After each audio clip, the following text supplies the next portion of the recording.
asịkwara na ọ bụrụ your fault nne ọ your fault ka ọ bụ mama ga-akụziri ọlụ gị Igbo, papa ga-akụziri ọlụ gị Igbo, ijesie akwụkwọ ịmụrụ Igbo afọ ga na-aza Sandra, Lilian, Chioma efuzi efu, Amaka efuzi efu, Ifeọma efuzi efu. Ị na-ajụdekwa onwe gị kedu the meaning of afọ ị na-aza maka afọ onye na-edu ya. Afọ ọbụla ị na-aza n'elu ụwa anụ nwere so many things ọ na-eme n'ime ndụ gị. Ma ị bụ Genevieve, ma ị bụ Jericho, ma ị bụ Nkoli Okonkwo, ma ị bụ Bianca Ono, ị mara asụ Igbo, nne m itile eti, iletara eleta, asịsịkwana na mama gị akụziri ọlụ gị Igbo, papa gị akụziri ọlụ gị Igbo.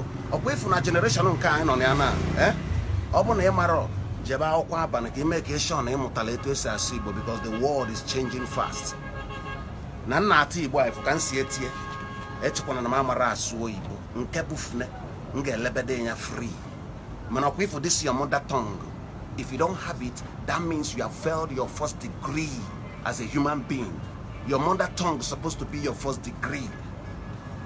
You play with the white people, you can never be a white person. English is a foreign language. So if you're not bụ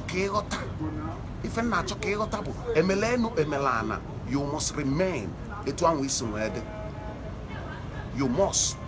Ị ga-adị etu anwụ isi nwee dị. Ma ife a na-eme gị akọwalụ gị ka ọ yala dị gị ka ga-asị that na ya mara ife bụ Igbo atọla atọ. Agwakwa gị na ya makwa ife bụ Igbo mara ife bụ oyibo. Mana nke anwa bụ nke nne gị na nke nna gị, ị ga-ejidesi ya aka ike maka echi niile.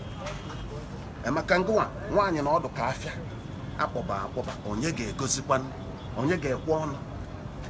Ụmụ be anyị maala ife ndị uchefa utulu oke enwere ife ji nwaanyị Igbo na-amara asụ Igbo eme, ọ na-enyefe ezigbo nsogbu. Maka ọ bụ na ị mara Igbo mara ya mother tongue, ị ga-akpakọnta nwa ezinụlọ gị ọnụ ọfụma mara omenala ndị Igbo, ịma nrapụ omenala na-eme omenelu. Na ọ bụ na ị na-asụ oyibo na-ebi ndụ ndị oyibo, ịma na-emenwe omenala na ejiri oyibo eme omenala. Ka ị na-eme omenala rapụ omenelu, onye akpata everyday na ịgbalụ jepunu pastor nke anyị gbakwuru jepunu pastor nke anyị, the name of deliverance. Amarozi ebe mmiri si agba na opi gbagoro na chiataba azụ. Ọkwa ifu Igbo language enwero language ka ya n'elu ụwa anụnwa mkpụrụ okwu Igbo. So asị gị nna m ebe ọbụla unu nọ na-asụ Igbo, ọ bụ na isuru Igbo itile eti. Daalụ.